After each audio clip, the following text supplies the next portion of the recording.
Welcome to American Education FM, everybody. I'm Dr. Sean Brooks. Welcome back, everybody. Welcome back indeed. Okay, here's where I want to start. I want to start just kind of briefly here on the subject of capitulation and surrendering. There's a lot of surrendering going on right now, and I don't think it's a good thing. And it's been surrendering, frankly, that's been going on for quite some time on a variety of issues. And there are lots of ways, of course, that I think good people unfortunately surrender. And this is where they show, unfortunately, again, their true colors. And again, I'm not going to, for a minute, try to put myself in these people's shoes. I haven't walked a minute in them, so I'm just simply observing this particular issue from a distance, but also, again, just as an observant human being. There are numerous individuals right now who are letting endless individuals, bad people, step all over them. And there's a couple of examples that I want to bring up. And I'm not even so much discussing the person per se as much as I am the behavior. So I don't want people to get this twisted and think, well, all he's doing is making fun of, these two individuals who happen to be conservatives, and that's why he's going after them. That's not it. I'm going after a fatal mistake that both of them are making, and I'm certain that at least one of them is making it because he knows what the truth is, but he's completely capitulated to the entire issue. So the first individual and or behavior that I'm interested in bringing up very quickly is Alex Jones. I've watched Alex Jones for a long time. I certainly started to pay attention to him before the 2016 election. That's really when I started to listen to him. And again, he had on his show with regularity a guy by the name of Larry Nichols. And Larry Nichols brought a great deal of information on the Clintons to the forefront, and that's really when I started to dive deep into the past of the Clintons and their entire history and a number of other things, including voter fraud. With that said, Alex Jones, of course, has done great work for a very long time. He's woken up numerous people, and I want to make that abundantly clear. I, too, of course, was on his show once. I didn't necessarily want to be, but he was interested in having me on, and all I wanted was for him to correct my credentials, because he had gotten my credentials wrong the day before, and I just wanted him to make that correction. That's really all I wanted. But either way, he was gracious enough to have me on his show, and we had a discussion, and it was good, I thought.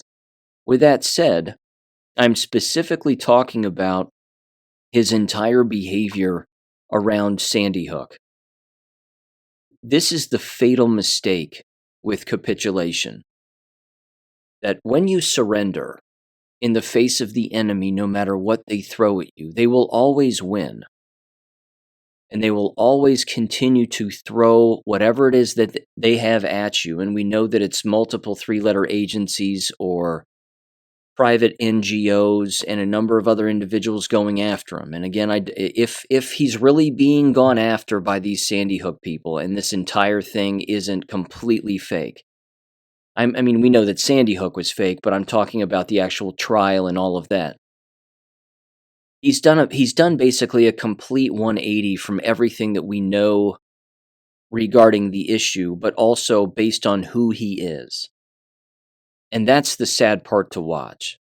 It's sad to watch him go from questioning the events, asking questions about it, engaging in your constitutional right to do so, having guests on his show back then when that fake shooting occurred and no one died, and talking with those guests and those forensic experts and a number of other things, and very observant people who were making observations and saying, look, there's no way this happened. The school wasn't even open. It wasn't even a school. It was a book depository. And that's the way that it was.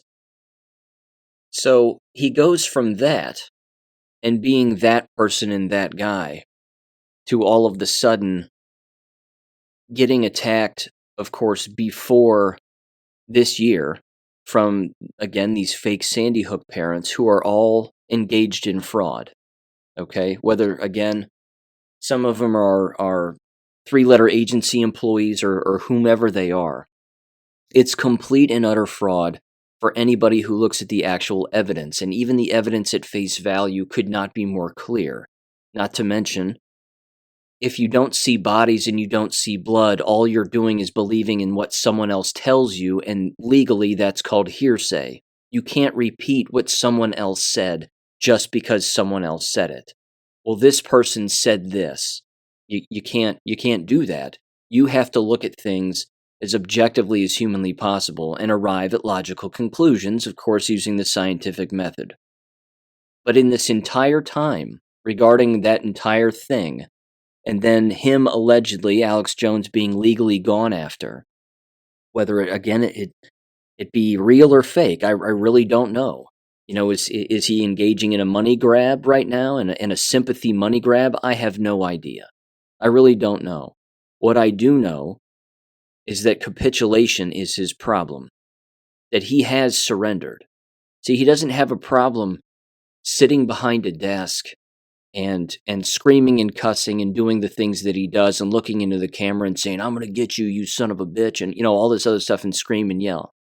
And I don't even listen to his show anymore. I mean, I haven't in a very long time. But with all of that said, you can't go from being that person to then start to basically make up counter stories regarding the fake Sandy Hook shooting as your justification for your current stance on the issue.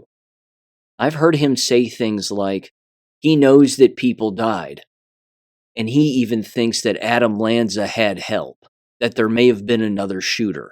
I mean, please. You see, that right there is not just capitulation. You're actually doubling down on speculation that supports the fake parents and those government agents and that entire MK Ultra CIA team of fake Sandy Hook parents. That's all that is. You're just giving them more by trying to make it look like you're sympathetic to them. They're the enemy. They are the enemy. You cannot be sympathetic to the enemy in war. You can't do it. Not if you want to defeat them. Because when you're sympathetic to the enemy in war, they will stab you in the back or in the front. That's the way that it always goes. I hate to bring up this example because it's completely historically inaccurate, but if you've ever seen the movie Saving Private Ryan, okay, which is complete trash, but if you've ever seen it, you know the scene where I'm talking about, where they come across the German soldier and he starts singing the national anthem, "Oh, say can you see?" And he's playing innocent, like, "Don't shoot me, just let me run away." Well, that's what they did. They let him run away. They had him dig graves for a couple of people, and then they ended up either leaving him there, they let him run away, whatever it was. And then in the end, he ends up coming back and he ends up killing one of the American soldiers. Now again, I understand the message in the movie, and again, it's a complete work of fiction. But my point is that regardless of who the enemy is, and of course we know that the Germans were not the bad guys, but the point is that regardless of who the enemy is, you can't let them get away with it. You double down on being right. You double down on you know that you're correct.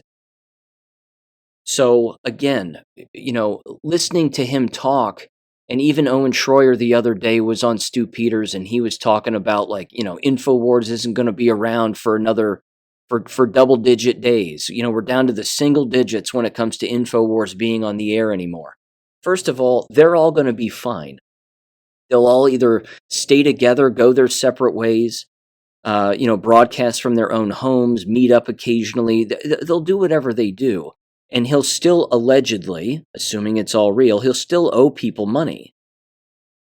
Again, if all of that's real. I mean, you can file for bankruptcy, there's the appellate court, there's a thousand things, but there's also the constitutional right to do whatever you want and say whatever you want, regardless of the subject.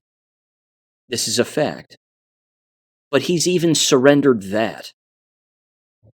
again, I just find it remarkably hypocritical because he'll reference Jesus Christ with regularity. He'll say things like, Jesus Christ is my Lord and Savior. Man cannot hurt me. No one can destroy me because I have Jesus and this, that, and the other. If that's true, which it is for a great deal of us, but if that's true regarding him, and he actually says that, then he should know better than to capitulate with the enemy. Again, I'm not a biblical scholar. I'm certain it says something about not surrendering to your enemy. And you can do all things through Christ. Well, if you can do all things through Christ, then what is he doing? He's backing down to the enemy. Again, why would you do that? Now again, multidimensionally, is this even real? Is the whole Alex Jones, Sandy Hook parent show trial thing, is that even real? Or was that a script that they're all playing along with in an effort to, again, make it look like they're continuously coming after the Constitution and our freedom of speech and our freedom of expression and this, that, and the other, and then at the exact same time using that to either garner votes or, rally the troops, so to speak, and galvanize the country? I don't know. I honestly don't know. There's been a lot of back and forth on that. It's very difficult right now to figure out what is actually going on, what is real and what is not. I do find what he does say to be slightly misleading, to say the least. Again, I was exercising the other day, and I tuned into Glenn Beck just very quickly to see who he had on, and sure enough, he had Alex Jones on his show. And the two of them were talking about this very quickly, and they were both apologizing. They were both constantly apologizing. Alex Jones was going, Glenn, I'm sorry, I just get things wrong from time to time, and I was wrong, and I was wrong, and I was wrong. And I'm saying to myself, you weak son of a bitch, you're not wrong, but you're wrong now. You're wrong now. Like I said, anybody with an ounce of moral fortitude would be able to examine that entire Sandy Hook situation, look at all of the evidence, everything that they showed us, and it's easily provable that it didn't happen. Easily provable. Again, there's an excellent documentary on Rumble. It slipped my mind already. Creating Reality, I believe is what it's called. Sandy Hook Creating Reality. Don't quote me on that, but I think you can find it on Rumble. Either way, you can't watch that and then walk away and go, yep, Sandy Hook happened. It was real. Kids died. Government wasn't involved. It wasn't a giant gun grab. That's just the way that it was. That entire town and that entire property are sitting on unincorporated land. And there is unincorporated land all over the United States, which means that the laws of the land do not apply within those areas, allegedly. But capitulation in war with the enemy is the worst mistake that you can make. Now, here's what he could have done, and here's what I would have done, and lawyers would have said, hey, look, don't do this, this is a bad idea. And I'd have looked at those lawyers and said, go F yourselves, go pound sand. What you do in a situation like that is you double down on what you know to be right. And then when they push back, you triple down. And then you just quadruple down. And you just keep pushing and pushing and pushing. When he was on the stand in that show trial, and the fake Sandy Hook parents, and it was only a couple of them, came up and were crying and fake crying again. No tears, just wide-eyed. And they're bad actors. They're just the worst. But they're all sitting there in their stew of lies. And he should have said something like, I have no proof that it happened. You have no proof that it happened. I don't know who you people are. I don't know your backgrounds. I could take guesses based on everything that I've read and things that I've seen about your backgrounds, and there are lots of them. And there are more questions here than answers. And frankly, I didn't see any bodies. I didn't see any blood. I didn't see a single person come out on a gurney or in a body bag. There were more legal and law enforcement and forensic anomalies that took place with that entire thing that I have more questions than answers. And this is the United States of America, and I'm allowed to question whatever I want, whenever I want. And if you lose money because of something that I've said, that's not my problem. That's your problem. He could have said something like that. He could have just kept doubling down, but he didn't. He was apologizing in court. He was saying, I'm sorry. I was wrong. I'm sorry. You're not this person. You're not that person. I can see you in court. I know that you were there, and so on and so on and so on. I mean, it was one surrender after the other.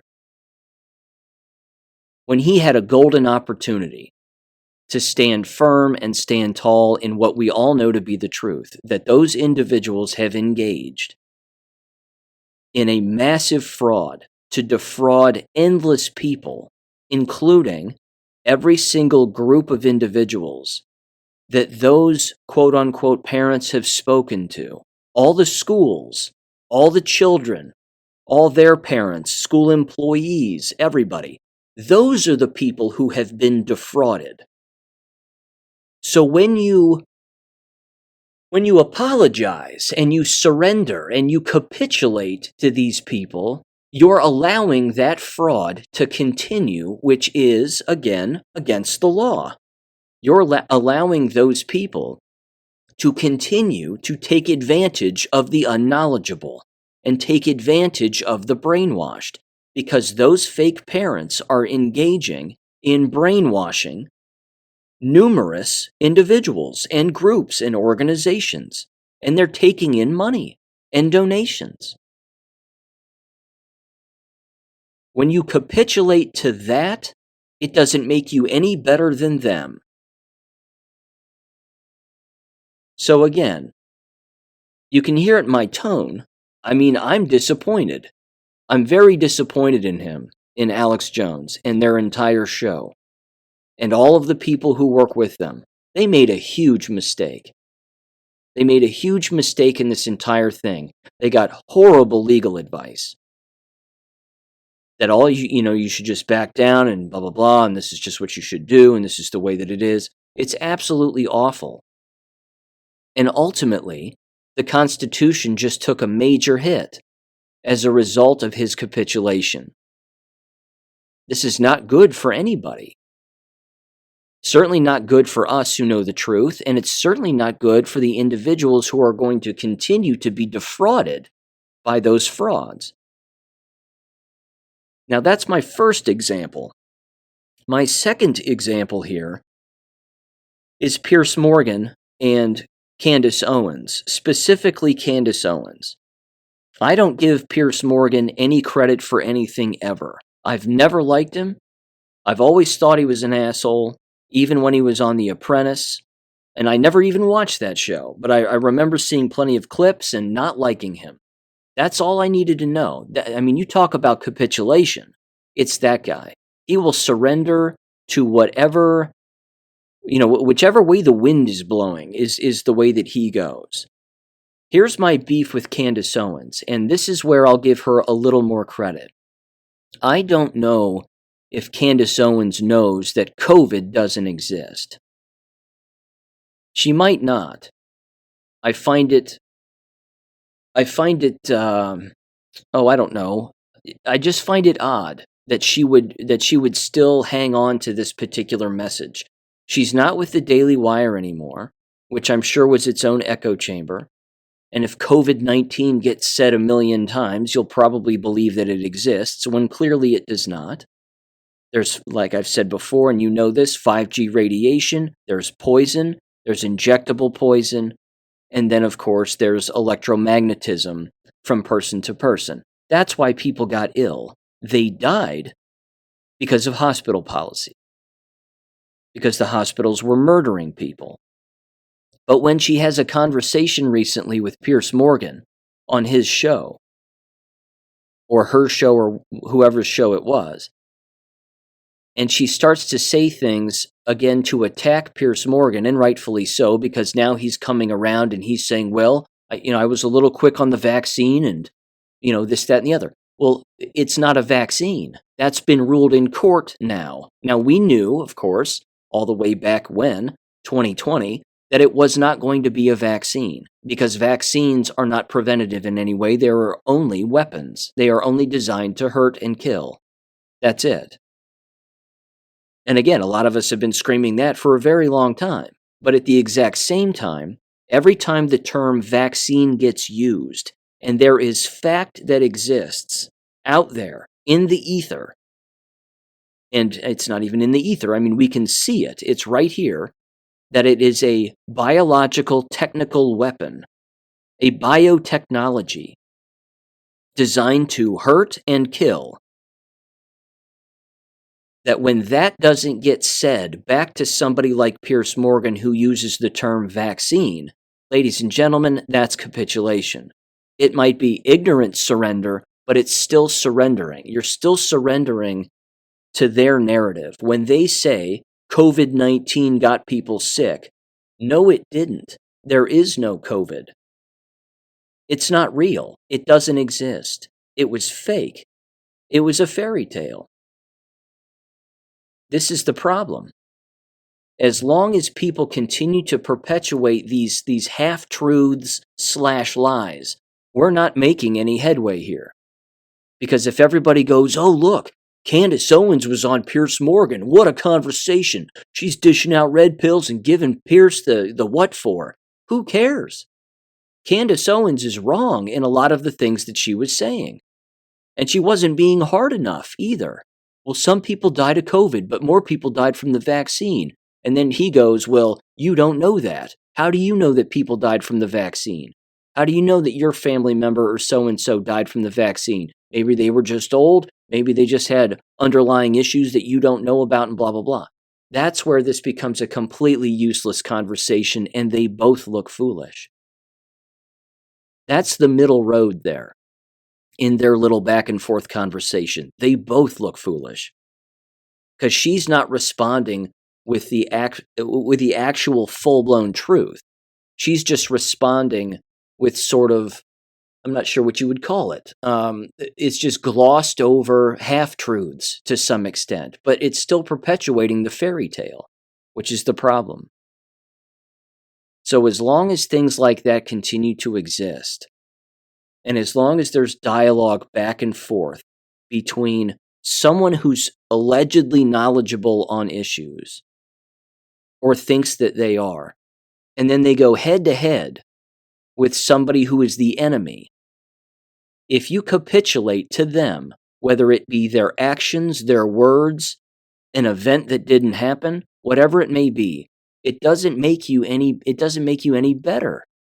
It doesn't make you any more knowledgeable than them. It makes you equally as foolish.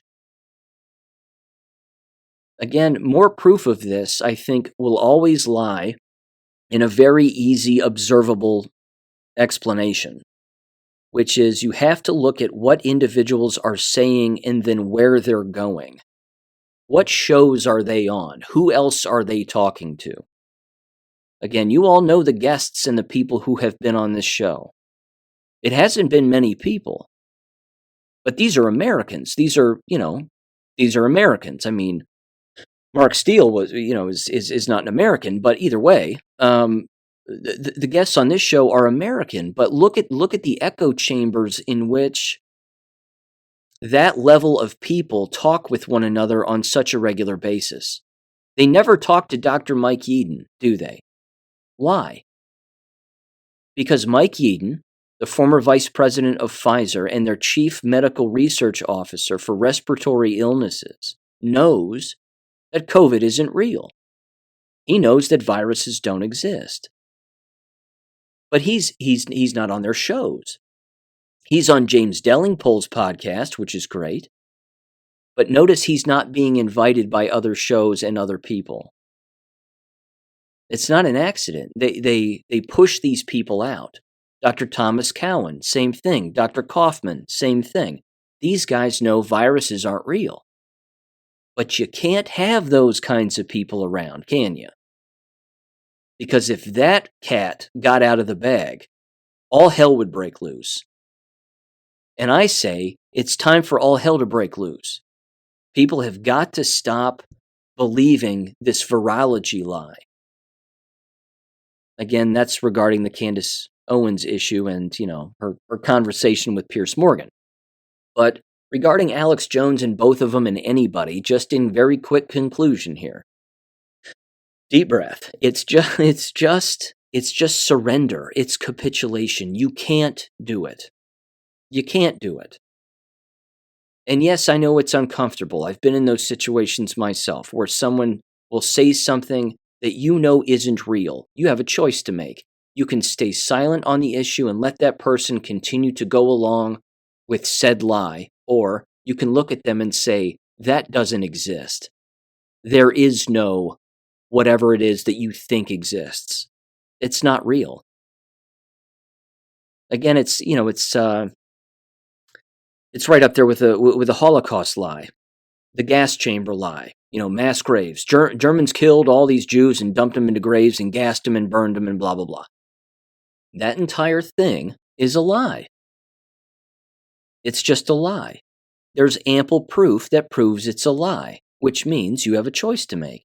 You can either look up the proof to disprove the lie you've been told and or believed, go through the evidence, examine it with a clear mind, leaving emotion out of it. Although you should get angry that you've been lied to, everybody should experience that emotion, no doubt about it. But beyond that, once you learn the truth, you have no business perpetuating the lie ever again to anyone on any wavelength, in any conversation about anything. You have to take a firm stance, or else the enemy is getting exactly what they want. Because the hidden message, which is the devil's work himself, is to keep people silent when they know what the truth is. And if you stay silent, or you even make the Alex Jones mistake, which is you revert back to perpetuating a lie and then you double down in the support of the liars themselves, then ladies and gentlemen, you're not going to make it. You're not going to make it. Now let me bring up this example too. And again, I want people to understand that, I'm not bringing up people per se. I'm referencing people, but it's the behavior that I find fascinating and the hypocrisy of the behavior. That's the much larger issue here. I mean, it could be Joe Schmo wearing a suit, or I don't know, Sally Jenkins wearing a dress. It doesn't matter who the person is who's doing it. But if the person is engaging in hypocritical behaviors that you're clearly seeing back and forth, then they're showing you either what they know and what they don't know, or they're showing their level of cowardice when it comes to standing toe-to-toe with the enemy. And the truth always wins in the end. So why someone, again, like an Alex Jones, would back down from the truth and then go along with the lie and surrender to the lie is beyond me. It's absolutely beyond me. And I don't want to hear anybody say, well, it's because he was sued all that, all of that money and, all that pressure and this, that, and the other. I mean, really, 1 billion dollars? You've got to be kidding me. It's laughable. It's beyond laughable. It sounds so fake and absurd. I almost don't even believe it. But I don't know. I will say this, again, regarding my own whistleblowing experience a number of years ago, over 10 years ago. When all of that took place, I never surrendered to those people. I never backed down. Right to the very end. Right to the point where, at the very end, the Ohio Department of Education was going to flat out take my teaching certificate, just revoke it completely. They wanted me to do a number of different things. They wanted me to, again, take an ethics course. I said, fuck you. I'm not taking an ethics course. I'm the only ethical one here. See, that's not surrendering. They said, well, you need to do this and you need to do that, and then you need to pay us a certain amount of money per year. And then if you ever get a teaching job in the state of Ohio, then again, they have to sign off knowing that you've been investigated. And if they're okay with it, then you can go ahead and teach there, but they'll have to do that for 5 years and you'll have to pay us a certain amount of money. It was like hundreds of dollars for 5 years if you ever want to teach in the state of Ohio. I said, fuck you. Same thing in Florida. Before I left Florida, it was the same thing. It was, well, you did this and you did that. And I said, I didn't do any of that. And if I did something, I was educating students and they were learning. And I said, and oh, by the way, you're not really investigating me for anything that I did wrong. You're just trying to get rid of me because you're protecting sexual predators. That's what you're doing. And then I started naming them in front of these people. And then that's when they got all upset and they'd leave the room and hang up the phone and do all of the things that they did. You don't back down to the enemy. And you don't look at them and say, okay, I'll play by your rules. I'll play your game. What would you like me to do, enemy? I mean, for me, it's laughable. You don't do that. That's not how you win. And they didn't beat me because I'm still alive. And I have a bigger voice than they do, and more people listen to me than who listen to them. This is how you move the ball here. You don't move the ball by backing down to your enemy at all. That's what they're counting on. They're counting on putting pressure on everybody so that your spine buckles even just a little bit, and then they can walk over and tip you over with the tip of their finger. But your spine has got to be granite, and it can't move. This is not only, by the way, how you win. This is the winning lesson that you teach other people.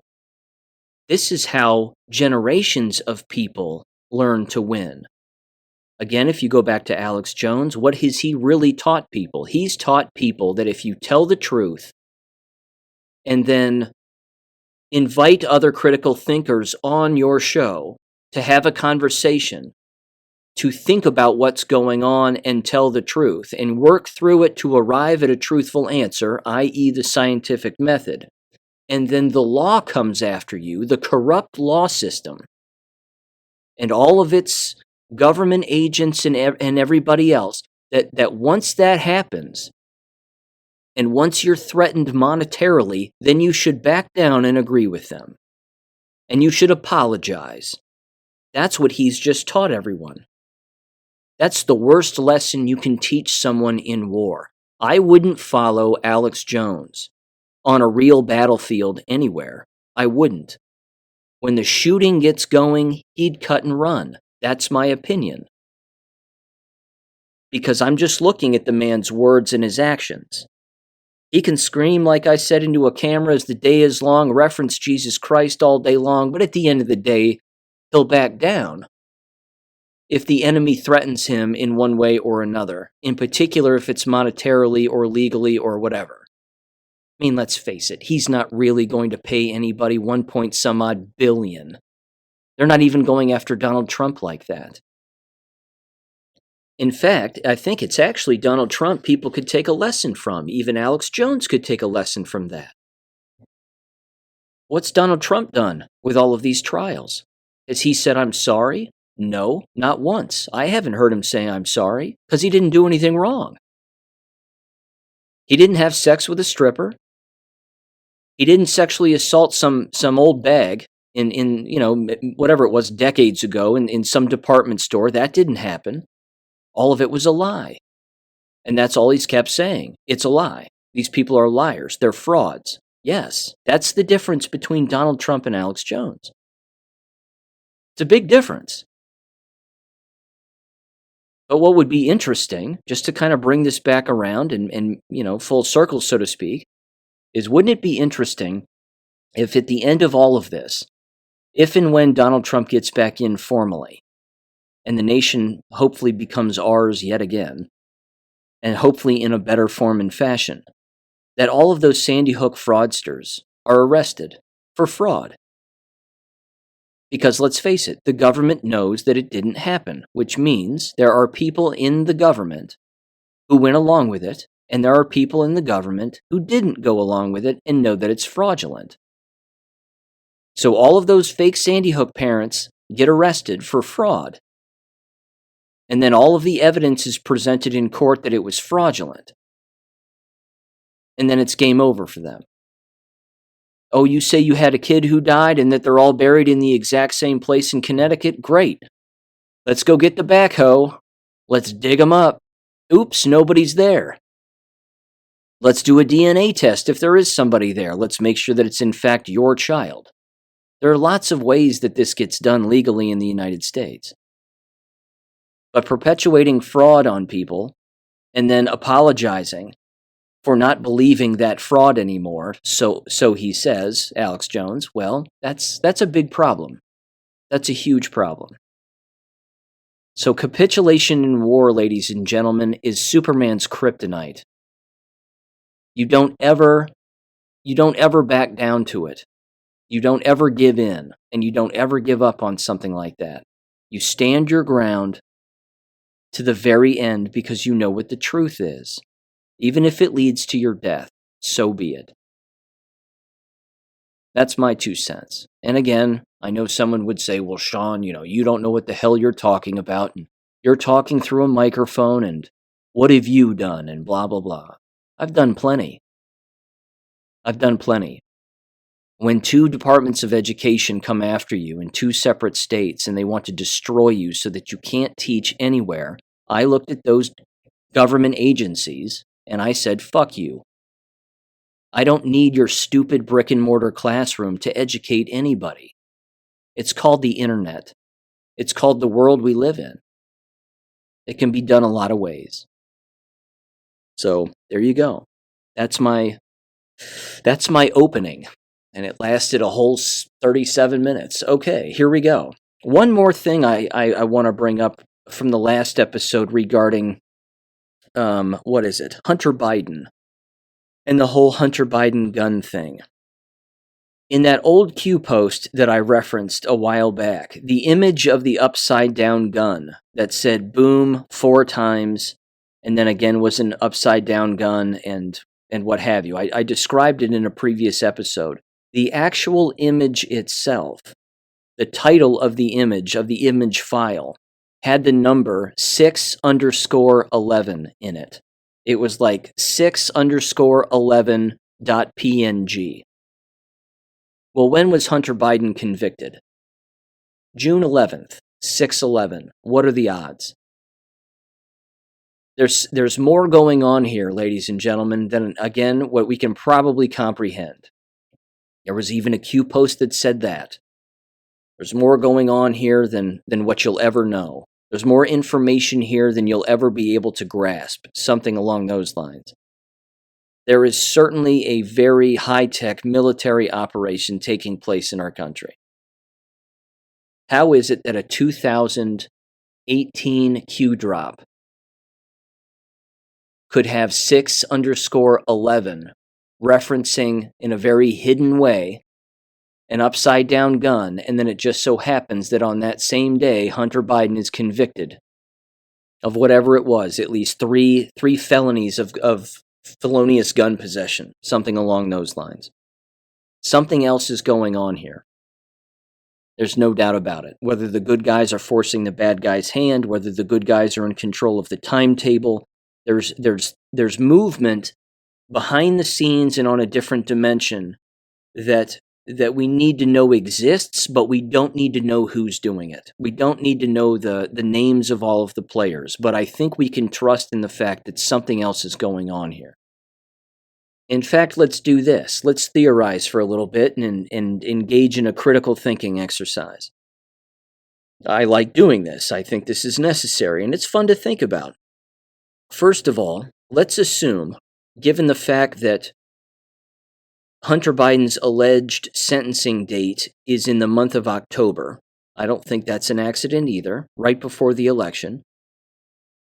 Let's assume that he survives Let's assume he doesn't go on some months-long bender between now and then and end up, dying of a drug overdose or even just killing himself by putting a gun in his mouth or something along those lines. Or that he isn't just assassinated by somebody else. Let's assume that he lives, okay? All of the previous things I just said are also possibilities. He might not even make it to October. But let's assume that he does. If he does, what does that mean politically speaking as far as the normies are concerned? They might look at such a thing, certainly the conservatives, so to speak, and they would probably say something like, I'm glad that Hunter Biden's going to jail. That's great. That's where he belongs because he's a terrible person, but I can't believe that they're actually trying to put Donald Trump in jail because he didn't do anything wrong. And they would look at that duality and that back and forth, and they would just say one is fair and one isn't, and, the outrage. And then it would garner more votes for Donald Trump, and that's the baseline dimensional wavelength of thought regarding those particular issues. We also, of course, know that Hunter Biden is guilty of crimes against children and having sex with minors. It's quite possible he's also killed somebody and we don't even know it. Who's to say? He's the son of the now president, or fake president. But at the time, of course, he was the son of the vice president and the son of the, of the United States senator. So who's to say that, a body hasn't shown up and they've just made that body disappear? It's quite possible. We know he's engaged in fraud and money laundering and drug trafficking and a number of other things. Certainly child trafficking, human trafficking, things of that nature. We can assume that all of that's true. Rape, pick one. But if he goes to jail, and let's assume that his father doesn't pardon him, there's nothing saying that more crimes can't be thrown his way while he's in jail. That could certainly happen. And he could be killed in jail too. Who's to know? But again, they're clearly going after gun charges at face value because they don't want to go after the other crimes, which are far bigger because they stretch further out into the family business and government corruption and everybody who played a role and Ukraine and all of that. We also know, of course, that that's why they went after the gun charges too. At the exact same time, the question then remains, given the fact that Joe Biden isn't the legal president of the United States, he can't lawfully sign any kind of a pardon for anybody, for anything. Which then begs the question, when would that information come out? Or would it? I mean, if Joe Biden signed a fake pardon for his son, who would end up in jail, if he even survives to that point, would the people who know that Joe Biden is not the lawful president of the United States, which would include, of course, Donald Trump, because he knows that, would they allow that fraudulent document to be used to get Hunter Biden out of jail? Or would the good guys take that particular opportunity to say, Joe Biden was never really the lawful president of the United States. Therefore, everything he has done, signed off on, or whatever, is all null and void. I would hope so. I would hope that something like that would happen. It actually stretches back to a point I've made numerous times over numerous episodes, which is we have to see something take place that rocks everybody's world to the point where even the normies panic and start to flip out and question their own reality. That has to happen. We can't have this just constant secrecy, even, among the good guys, where they're taking down bad guys behind the scenes and we don't know about it because, Americans are all just plebes and we all just have to go along and just, go back to our general lives and do whatever we're doing and not know what's really happening. We need a good old-fashioned tar and feathering. We need something, again, that's going to rock everybody's world. Some kind of a positive thing, judgment, consequence, for God's sakes. I mean, just something. That's what we need to see as a nation. We see that as a nation and with the interconnectivity of everybody around the world now. And the Q movement proved that, by the way.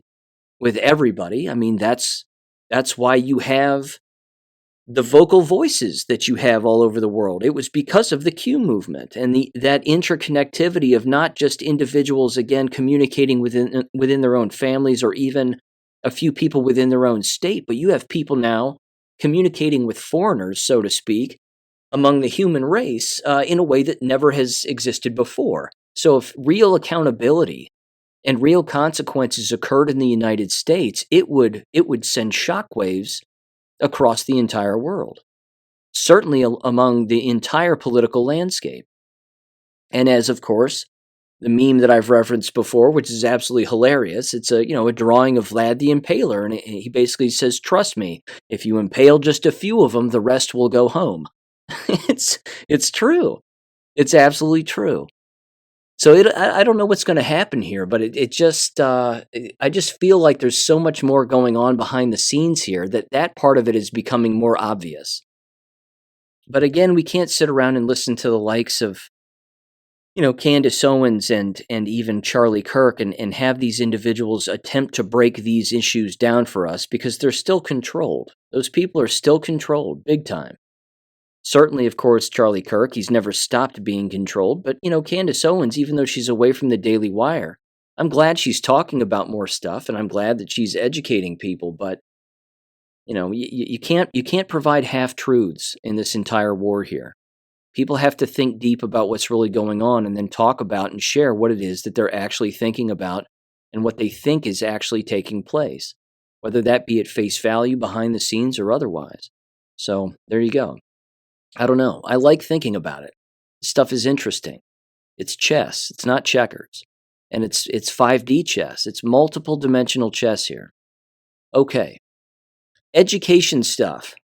Here we go. Of course, in the last episode, I was bringing up lots of different numbers, the entire financial collapse of the American public school system, and now the bigger schools, of course, are feeling the pinch, and rightfully so.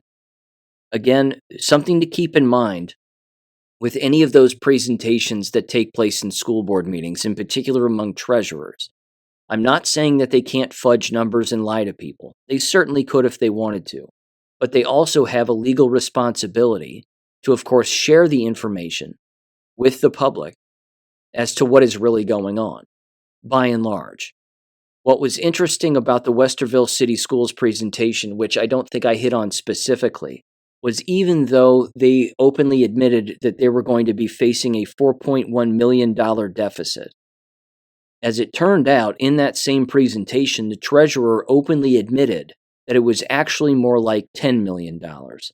And this is exactly what she said. I mean, she said that. She showed an image on the screen that said, in the red by whatever, 4.1 million, which is what they're claiming they want their levy to be. That's what the amount is for the levy. And then, of course, she came back and said, actually, it's more like 10 million. And even if we pass the levy, we're still going to be broke. I mean, that's a huge problem because they are broke. So the money that they're attempting to, again, extort from taxpayers and from property owners isn't even going to cover the cost of their own bankruptcy. So that's the state of affairs. Now, with that said, there's all of these, of course, connecting elements and variables in this entire equation.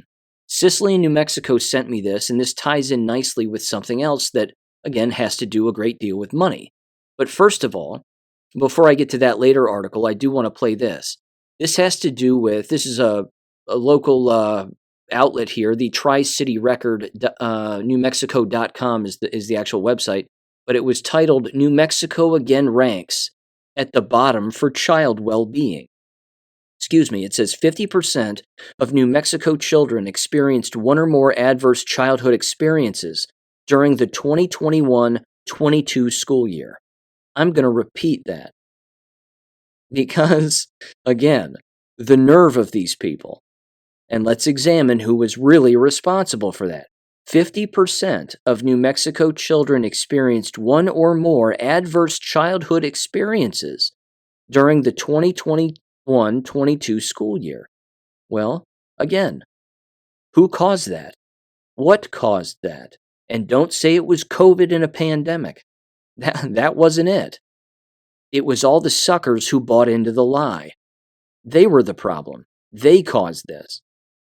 Here's what this article says, quote, New Mexico continues to rank at the bottom of the country for child well-being, with a score of 50th, and also at the bottom for childhood education according to the New Kids Count data book. Kids is all capitalized, so that's probably some acronym. Let's see. It says the Annie E. Casey Foundation Kids Count data book is an annual assessment of child well-being state by state. Besides overall well-being, the foundation also ranks states on education, health, economic well-being, and family and community. This year, the data book also contains information on adverse childhood experiences on a state-by-state basis, as well as chronic absences in schools, with 50% of New Mexico children experiencing one or more ACE, adverse childhood experiences. For the 2021-22 school year, New Mexico tied Mississippi for the highest percentage of children who experience one or more ACEs for the 21-22 school year, which is the year the most recent data is available. New Mexico also had one of the highest rates of chronically absent children from school for the 21-22 school year with 41%, which tied the state of Montana. Only Oregon, Alaska, Arizona, and the District of Columbia had higher percentages of chronically absent children. It says New Mexico Voices for Children noted that New Mexico has improved in its child poverty rate since previous rankings. In this data book, the study found that 23% of children were living in poverty in 2022, and in 2019, the rate was 25%. Seems like we're splitting hairs, but either way, it goes on. It says, although there's still work to do, New Mexico's official child poverty rate continues to improve, but change takes time, says Gabriel Ubaez. It goes on here. It says she's apparently the executive director of New Mexico Voices for Children, said through a news release. She went on and said, and this measure of poverty only considers income. When we look instead at the supplemental poverty measure, which measures the impact of some of our best poverty-fighting policies, we see that New Mexico's investments in families through refundable tax credits and income support programs have a real impact on lowering poverty rates and supporting family well-being. Well, of course she has to say that. She's in charge of the thing that is responsible for all of it. She's not going to say she's doing a bad job with anything. But it goes on, it says the rate of teens in New Mexico who are neither working nor in school has also improved since 2019. As of 2022, the rate was 9%, and in 2019, it was 11%. Again, we're splitting hairs.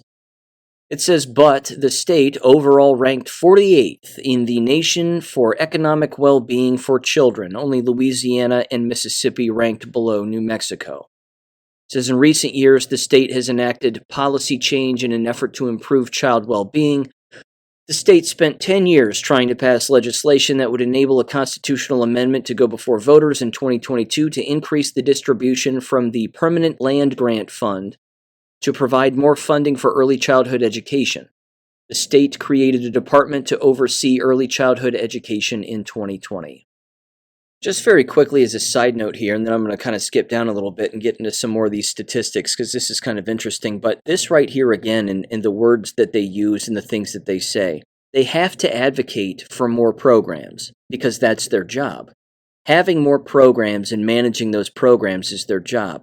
For them to say, we need to start making cuts, we need to eliminate things, we need to free up money, we need to stop wasting our time and wasting our energy and wasting our cash and everything else on all this useless stuff that really isn't making a huge difference. Again, they're not going to do that because they don't want to. Again, it would be like shooting themselves in the foot all over again. Even though they're consistently doing it, they're not going to advocate for their own removal, basically. They have to keep their own position because that position is dependent on keeping other positions alive. It goes on here a little bit later, and it says, let's see. It says New Mexico ranks 50th for education. The data book found that New Mexico 8th graders not proficient in math has worsened since 2019, when the rate was 79%. The rate of 8th graders not proficient in math in 2022 rose to 87%. Now, see, that's a significant difference. It says 4th graders not proficient in reading also increased from 76% in 2019 to 79% in 2022. But that follows national trends. There you go. That's their justification. Everybody's illiterate. It goes on. It says across the United States, 74% rather of 8th graders were not proficient in math in 2022, while in 2019, 67 were. 67%. It says similarly, reading proficiency decreased 2 percentage points from 2019 to 2022 in the United States, so that 68% of 4th graders in the United States are not up to reading proficiency. Here comes the pandemic. Here comes this excuse. Are you ready? Here it is. The Kids Count Data Book points out that children's mental health significantly suffered during the COVID-19 pandemic. And children did not have access to low-cost and free lunches when they had to engage in online learning during the early portion of the public health emergency. The data book recommended a list of strategies to improve learning that noted that New Mexico incentivized extended instructional time in 2013 by providing funding to districts that adopted longer school calendars.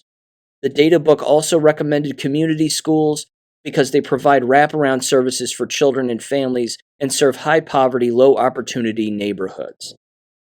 No, incorrect.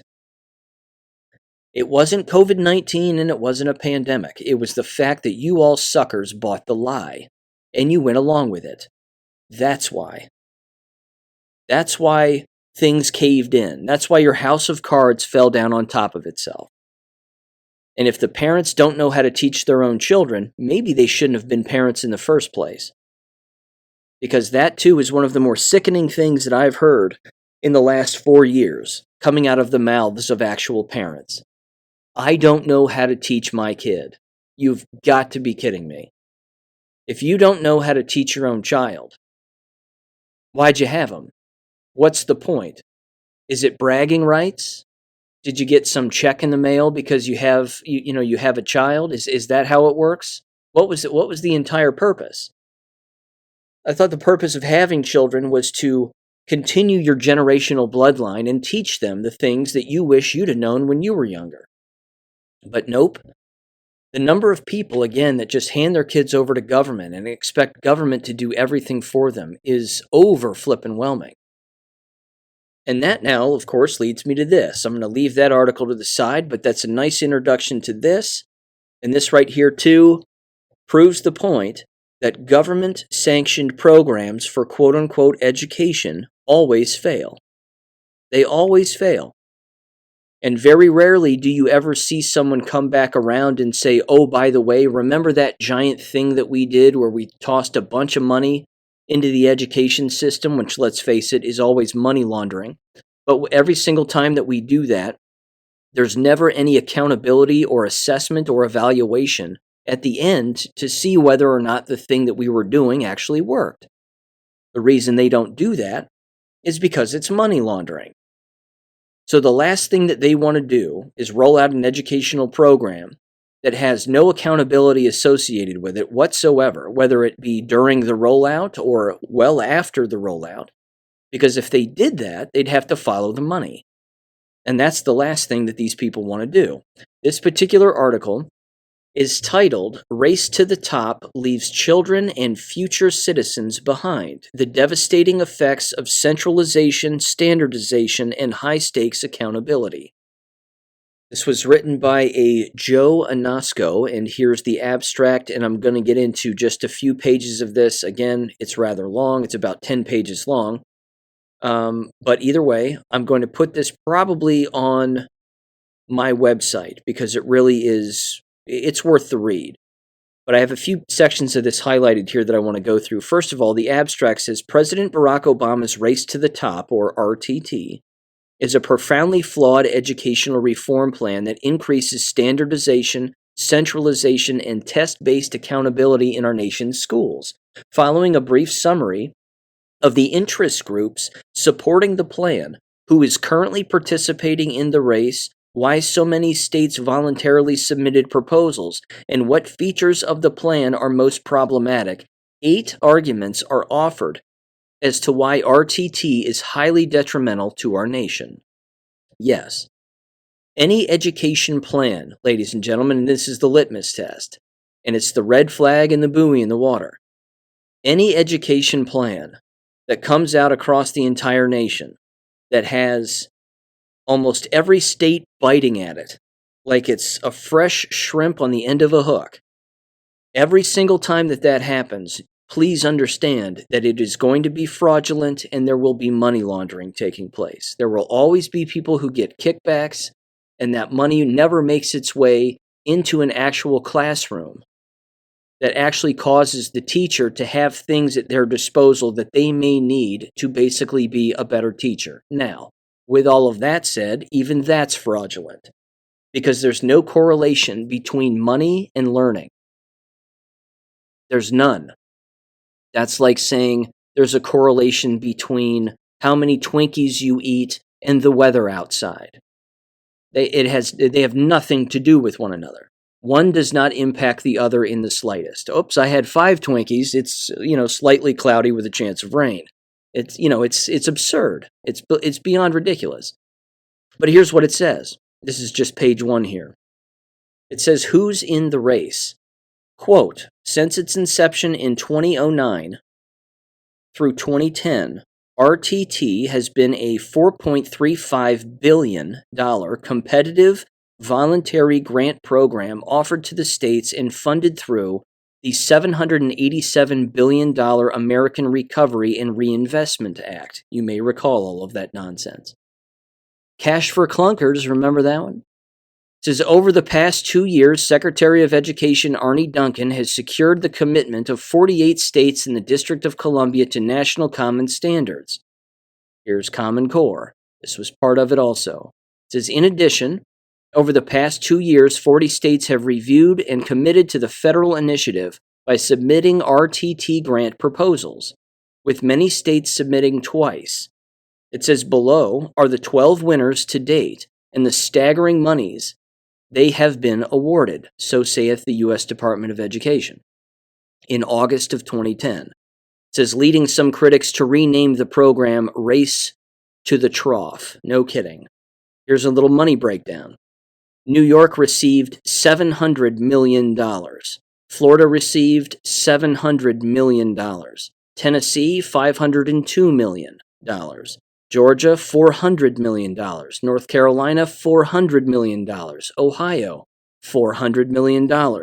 Maryland, $250 million. Massachusetts, $250 million. Delaware, $107 million. District of Columbia, $75 million. Hawaii, $75 million.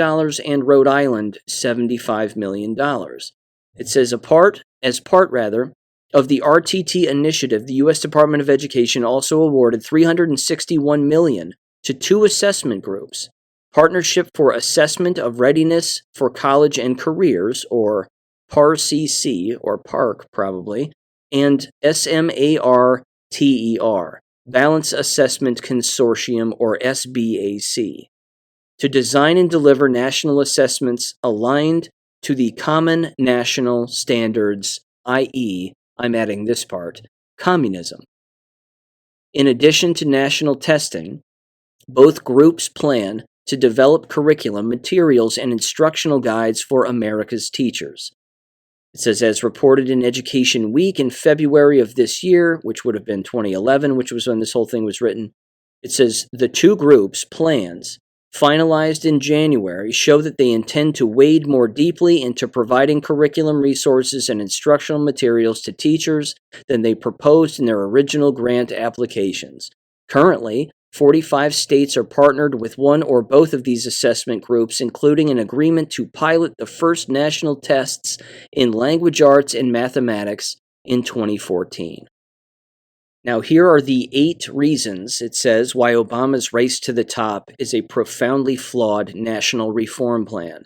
What was interesting about this was coming about toward the end of my career.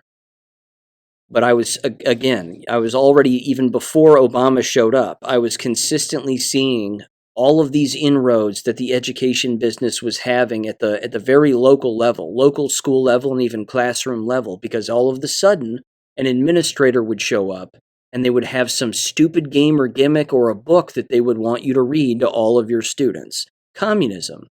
This is, of course, where you got the entire PBIS thing.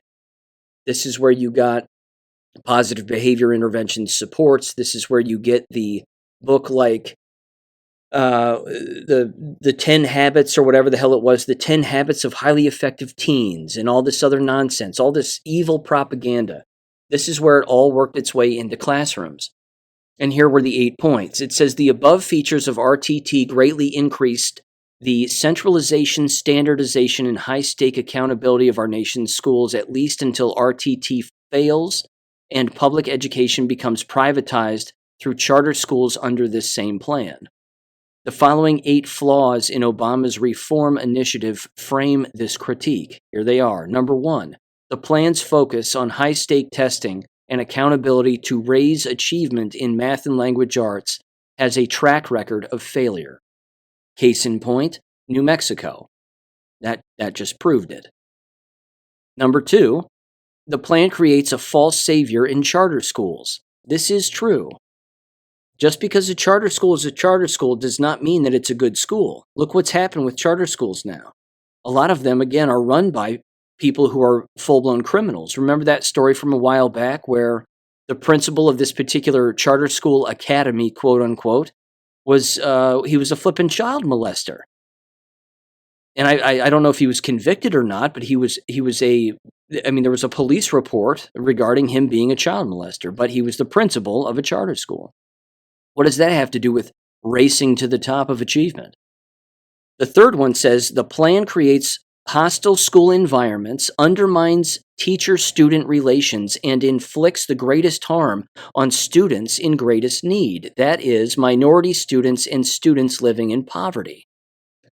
Well, those aren't the only students who might be in need, for God's sakes. I mean, geez, but either way.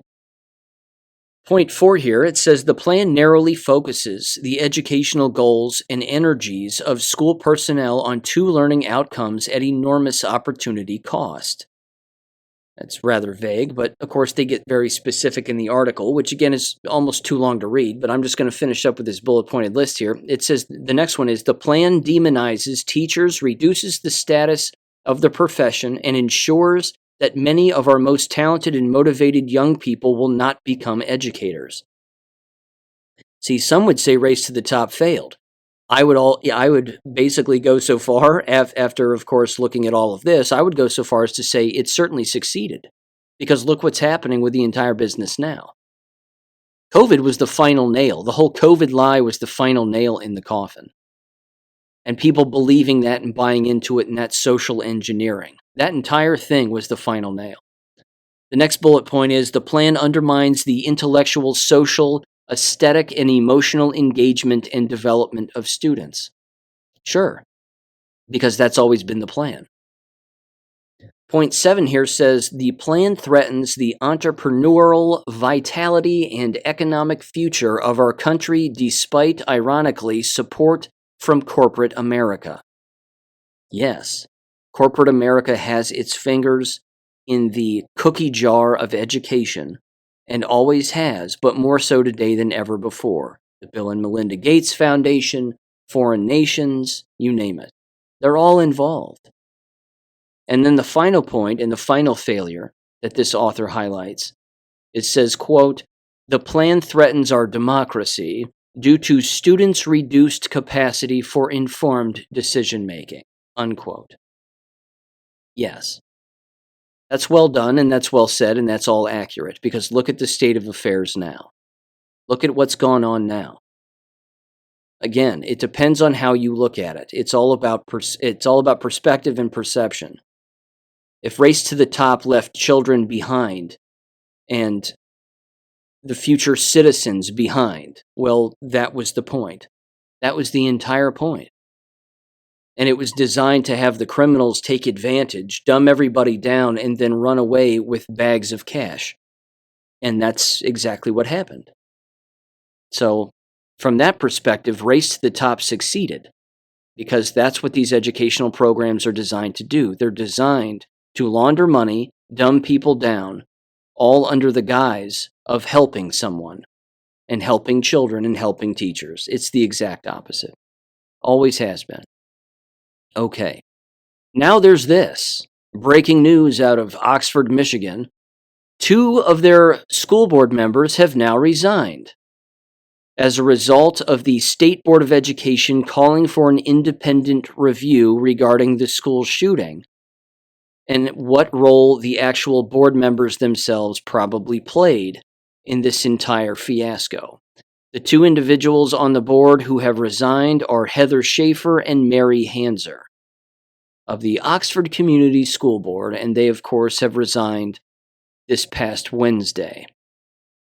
Now, if memory serves, these are the 2 women who I referenced in previous episodes, in particular, of course, when I spoke there, but these 2 individuals do this all of the time. These are the 2 women who physically hide their face when they're being chastised. They will, one of them sits on the right. If you go back to the board meetings and take a look, one of them sits on the right. She's the older gal who sits on the right next to the weird guy who always wears the hat. And then the other gal, Heather is her name, she sits second from the left, I believe.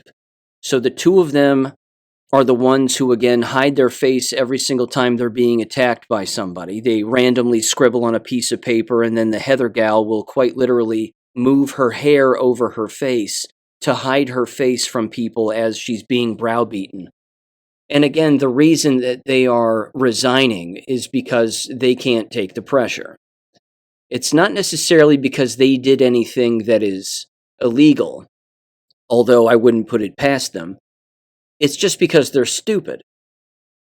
And you've heard me say this time and time again, that school board members would do well to get rid of the rule and the policy that they put in place, which again, let's face it, this is a rule that state school board associations put in place, and then they tell school board members and school boards that you need to do this, which is do not have a back and forth dialogue with the public in real time. So what they, of course, encourage people to do is individuals can say their piece for a certain amount of time, and then they leave. But they don't answer questions as board members right then and there the way that they could and the way that they should. They should extend the amount of time, and they should just say, you have unlimited time, we'll be here as long as we need. Ask your question and raise your concern, and we'll give you answers. That's real quote-unquote transparency. And I hate that word, but that's what that is. That's what you're supposed to be doing in these environments, but that's not what happens. So what's interesting, again, is that those 2 individuals who have resigned, those were 2 individuals that numerous parents were going after consistently. Now, they should go after all of them, but they were going after those 2 consistently. And this is part of the reason why, because they just were never firing the individuals who worked in the school buildings who needed to be fired. It's that simple. If they'd have just done their jobs and contacted the superintendent and said, you're responsible for hiring and firing, ultimately, and building administrators are as well. You need to fire these individuals now, or as a board, we're going to fire you as the superintendent. That's what should have happened. Now, of course, they have a new superintendent, which, of course, begs the question, did the superintendent come back to the board and say, look, parents want accountability, and you haven't been giving it to them. So I'm going to fire these people, and my recommendation as a superintendent is that you resign because you were also a part of this. It's possible that that happened. Again, I have no proof that that's how it all went down. I'm simply speculating, but I don't know. Either way, it's long overdue. Those 2 members, along with the entire board, as far as I'm concerned, should have been gone from the word go. And it, frankly, again, it is a position that is a thankless position. It's not going to matter who fills the spot, really, because all they're doing is perpetuating an unsafe environment that is perpetually unsafe. I mean, you listen to these board meetings, and I just heard the last one where apparently they've even cut loose one of their wrestling coaches for apparently a completely unexplained reason, although I'm sure there's a reason for something.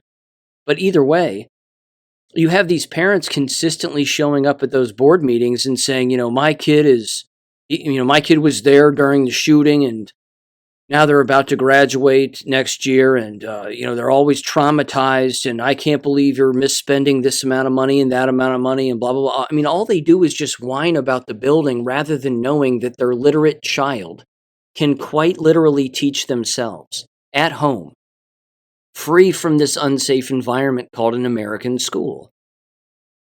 It's really a sick relationship of codependence. It's like the parents need a negative environment to complain about, and they need a negative place to send their child so that the parent has something to whine about at a board meeting. And the board members need people to yell at them because I don't know, they're all masochists. I really don't get it. It's just multiple dimensions of brainwashing, and it really is sad to listen to. But either way, 2 board members are gone. Good for them. They shouldn't have been there in the first place. They're completely stupid.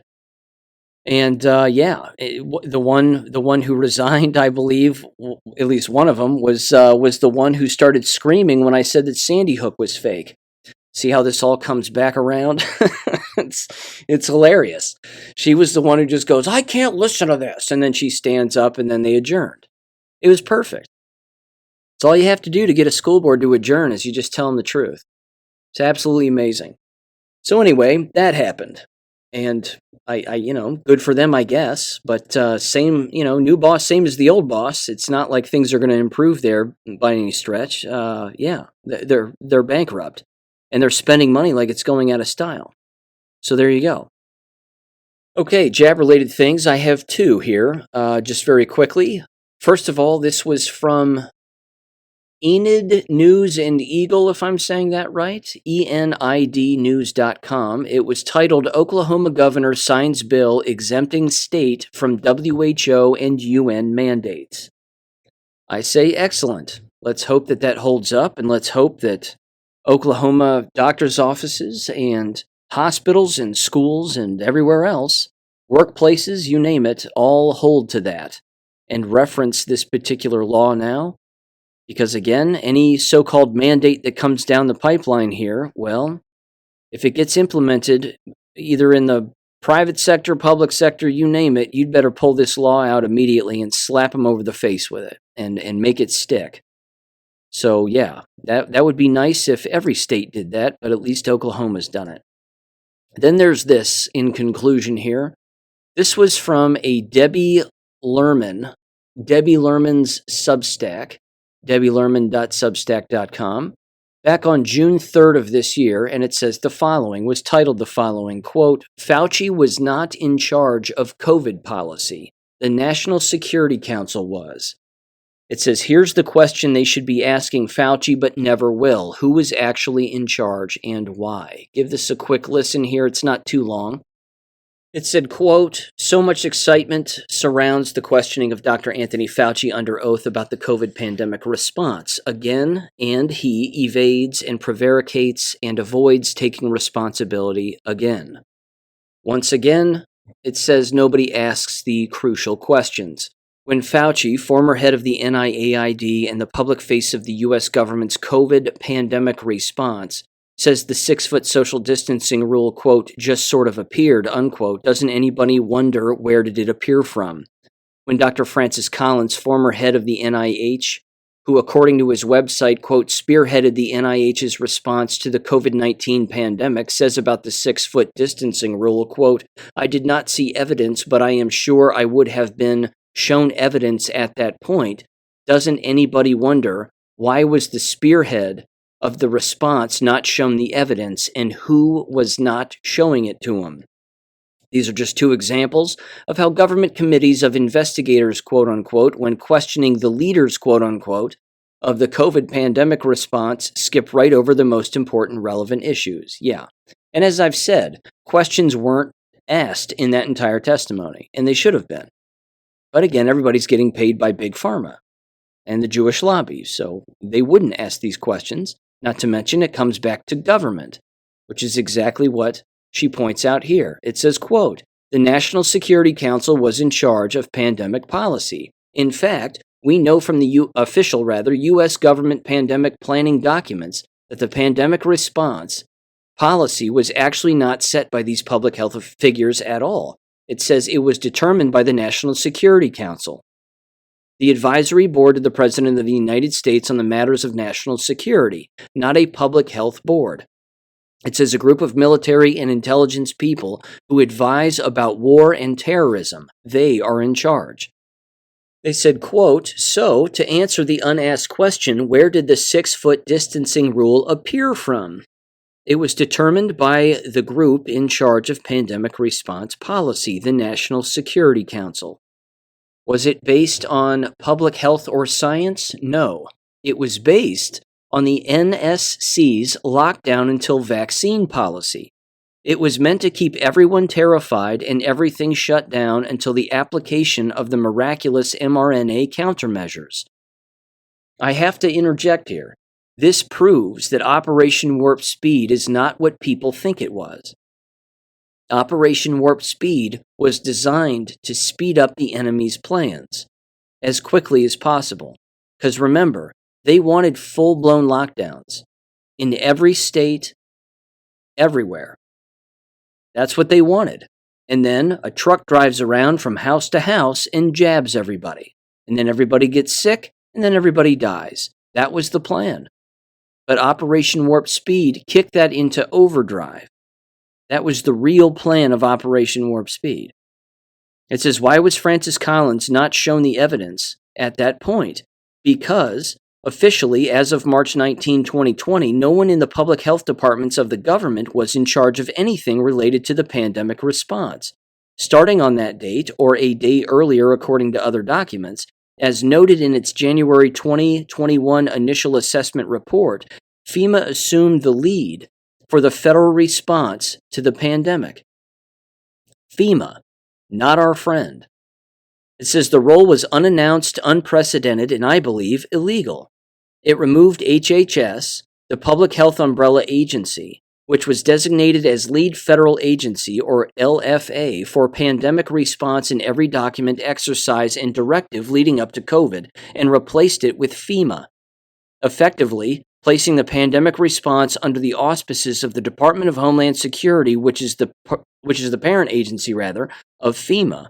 By law, the Secretary of HHS is supposed to lead all federal public health and medical response to public health emergencies. So saith here 42 U.S. Code subsection 300HH, Public Health and Medical Preparedness and Response Functions. It says, but regardless of the legality of replacing HHS with FEMA, by March 19th of 2020, nobody in any public health agency was in charge of anything related to the COVID pandemic response. The National Security Council was in charge of policy, and FEMA, DHS, was in charge of everything else. All the heads of all the public health agencies who were on TV 24/7 telling everyone about the 6-foot distancing, masking, testing, quarantining, everything they said was not based on any science or public health policy. So if the U.S. House Committee on Oversight and Accountability wants to oversee or demand accountability for the catastrophic COVID pandemic response, the first question that must be asked is, who was actually in charge? Unquote. Yeah, they're not going to ask that question. They'd be asking that question just a little too close to the sun, and that would be bad news for them. Again, they're not in this for us. If they were, they all would have been standing up in March and saying, whoa, whoa, whoa, wait a minute. What's going on here is a constitutional violation of grand proportions. No one should be shutting down. Everybody should just relax. There's still no proof of anything. Everybody needs to cool it. But government didn't do that. That's again because Donald Trump and other people knew what was really going on. They knew about the 16-year plan to destroy America. They knew that they wanted lockdowns until everybody was coerced or forced into taking the shot. And instead of going door to door, because the plan was sped up, because going door to door was Hillary Clinton's plan. weaponizing FEMA more than they already have been to go door to door and force it on everybody, or else you would go to a camp. Again, the amount of death that would have occurred during that entire time, even from a self-defense standpoint with us against our government, would have been out of this world. Then they would have shut down the internet, so people wouldn't have known. They wouldn't have been able to communicate with people that people were killing government officials and government officials were killing U.S. citizens. I mean, you talk about chaos. That's what was avoided. So when you hear Donald Trump say, the vaccine rollout saved millions of lives, the answer to that is yes, it did. Speeding up the enemy's plans saved lives. People, unfortunately, proved that they are brainwashed and easily coerced by government to inject themselves with something for which they can't even name a single ingredient because they're told by strangers that they need to take it to keep a job, to stay safe, to whatever. It's a sad state of affairs, but ladies and gentlemen, just to bring this back to my original point, there's always more going on behind the scenes than what we can possibly imagine. And as I wrote on Substack a long time ago, certainly I think it was back in January or February, there is no more informed consent. The Department of Homeland Security and Health and Human Services is running this entire shit show. And as long as they have carte blanche to do whatever they want and say whatever they say, well, they're going to keep doing it. Or at least they're going to try. So these are organizations, and again, a level of government depth, so to speak, that has to be eliminated. When people think of three-letter agencies, they always think of CIA, FBI. Well, these other ones regarding health policy like FEMA, they have to be destroyed also. No doubt about it. All right. With that said, ladies and gentlemen, there will be a Substack available on Friday. Check out that list if you're interested. Again, it has to do with the biotechnical warfare that is taking place and the irrefutable evidence that proves that it is in full force and being written about and being published, and this is being weaponized against us. Again, if you're interested in moving that Substack around to anybody you want, by all means, go for it. Thank you for listening as always. Have a great weekend, ladies and gentlemen, and I will catch you on Monday. Peace. Thank you for listening to American Education FM. Make sure and check out AmericanEducationFM.com for more information. Take care and God bless.